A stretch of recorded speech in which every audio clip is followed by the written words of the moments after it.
David, first things, Lewis O'Brien, Jack Payne until the end of the season. How much of a boost is that to yourself and the club? Yeah, it's fantastic. We've been working really hard over the last couple of weeks to make it happen. Got to thank Huddersfield for agreeing to let them stay at the end of the season, and I think it's a good fit for both clubs. With regards to the deal itself, talk of possibly a greater financial contribution from the club to keep hold of them. What can you tell us about that? Yeah, I just think it's something that we had to do and we were prepared to do. You've got to thank Stefan for backing the club to make sure it happened, and we're delighted it was going on for a few weeks and we had to make sure that it was right for both parties, and Stefan's got, as he says, anything we wanted done he would go and do, and he's been true to his word, and we're delighted that Jack and Lewis will be staying at the end of the season. And how pleasing is that for you as a manager that Stefan has come up with the money to make sure that he can keep hold of both players? Yeah, I think it's important. I think since I've been here, I've put a lot of work into Jack and Lewis, and they've responded. They've been fantastic for us, and I think Huddersfield have probably benefited from it and all, because they're out playing football and they're enjoying it. They've probably had a lot of interest from other clubs, and it's testament to me, myself, the club and the staff that Jack and Lewis wanted to remain at the club. The statement itself says until at least the end of the season. Is there anything else to that? Yeah, I don't know. I just think it's a statement. He's come out and said it's not came from the club. I think Jack's stated it, but I said we're just delighted that he's here at the end of the season, and we'll see what happens. We've just been speaking with Jack. He's spoken to Barnes the game and referred to it as possibly a bit of a reality check, given the form that you've had throughout December. Do you see it in a similar vein? Yeah, I think every game's a reality check. Where we are in the league, we need to make sure we try and win games. I thought for the first 28 minutes we were fine at Barnsley, and then we switched off and we get punished with a team that get good players, and if you give them chances that we did, then they're going to score them, and it's a very difficult task.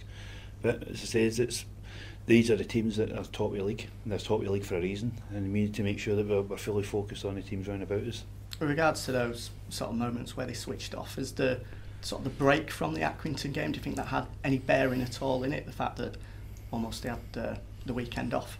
No, I think football's football. I think you've still got to go and match runners, you've still got to do things you're going to do in football. It's the basics. So I don't think not having a game affected where we're going to play. We played against a very good side, and their home record's fantastic. I mean, knew it was going to be a tough ask, but as I says, for the first 28-29 minutes I thought everyone was going to plan, and we just switched off. Two moments of lapse of concentration cost us in the first half, and it's very difficult to try and come back in the second half. Obviously now missing Adam Chickson for 2 games, is that an opportunity for Connor Wood? It's an opportunity for everybody that's in the squad to play. Yeah, he's come in and he's done really well in the Accrington game, scored his first goal, and they said we'll make a decision in due course how we're going to play and which system we're going to play, but yeah, he's given himself every chance of playing, and he's been patient, he's been training really hard, so he'll deserve a chance if he gets it. Following that first goal, have you seen a spring in his step at all, maybe a bounce in confidence? I think everybody is. I think when you're a young man and you score your first goal in senior football, the way you scored it, you've got to take confidence from it, but first and foremost he's a defender. From what you've seen defensively then, is he doing his job in training? Yeah, they all are. As I say, we've been vibrant. I think we usually bounce back from defeats, and I say the 3 defeats we have been against Barnsley away, Luton away, Sunderland away. So there's 3 teams that are probably fighting for promotion for that top 2 spot, and the players, that's where we have to aspire to as a club, to try and get up and amongst that in the future. The fact that a defender can put it in the top corner from the edge of the box, that just proves the quality that you've got within the squad. Yeah, as I say, he played midfield when he came on that do corner, so he wasn't playing left back, and he gives you another option, and that's what we've been doing since I've come in. We've had to ask players to play in different positions, and as I say, we're actively trying to get players in that we can maybe stop players doing that and playing the regular positions. Outside of Adam Chickson, is there anybody else that is going to be missing for Saturday? No, I think everybody's fine, everybody's fit, everybody's trained today and trained well, so as I say, now it's just a case of making sure that everybody's fine, and we'll let a few players go, and the squad's a wee bit thin, but as I say, we've got good quality in the squad, and I'm happy with what I've got just now, and as I say, if we can add 1 or 2 in, then I'll be delighted. Anybody back to fitness? Hope Pan possibly that missed out? Yeah, Hope's back.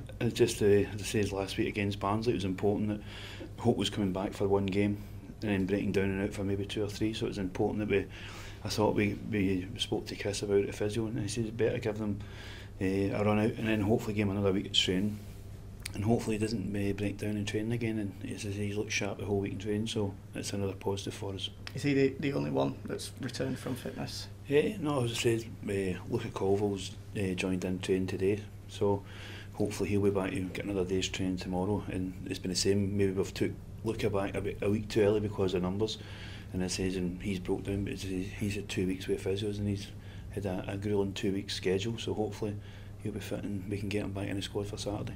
Not only 2 men back, but 2 midfield options coming back as well, with Jim O'Brien leaving the club. How important is that to have the options there? Because obviously on Saturday putting Paul Caddis in there, which he has played in that position before, but primarily known as a man playing at right back. Yeah, of course it's the circumstances that dictate how you have to go and play in a game, and there was a few other issues, and we had to make sure that everybody was fine, and I don't think changing the shape. We played the same shape at Rochdale and nobody said anything, and Ryan McGowan's a right back and he played right back, so I don't think that was a case of shape or how we were going to play or anything to do with Paul Caddis. That game was dictated with 2 moments of lapse of concentration.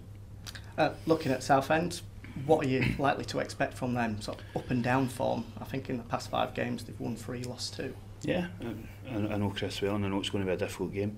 Every game in this league poses you different problems, and they've got good players, they've got experienced players, and as I say, we're at home. We need to make sure that we try and get intensity back up that we've been playing at, and hopefully, as I say, the fans get behind us, and as I say, the last 4 or 5 home games have got really behind us, and the players have enjoyed playing there, so that's what we need today, is make sure we're really competitive at home games. From a January perspective, this time last week, you said you were hopeful of getting one in within the next 24 hours. Are delays just part and parcel of the January transfer window? Yeah, I think they are. I think most things are, as I said before, it's getting other managers to agree to let players go, and they maybe be delayed at other side, so it's part and parcel of football, but you have to be patient. We've been patient, and hopefully now we can maybe get one over the line today and maybe another one in tomorrow, but as you say, it's all a paperwork that holds up. It's not any contract talks or how you're going to get players in. It's just about making sure that everyone's right and both parties are doing the deals. In terms of outgoings, we've heard Jordan Gibson this week about potential loan move to Stevenage. Whereabouts is that? Yeah, as I said, Jordan's I gave him permission to go and speak to him, and also the same thing again, contractual. So we need to wait and see how it comes about. But I think Jordan needs to go and play games, and it might be one that maybe happen, maybe not. But there's other options for Jordan and all.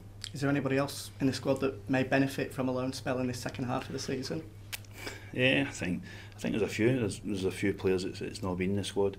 I think they've had options, and some of them have declined to take them, and some have fell through, just as similar as every other club.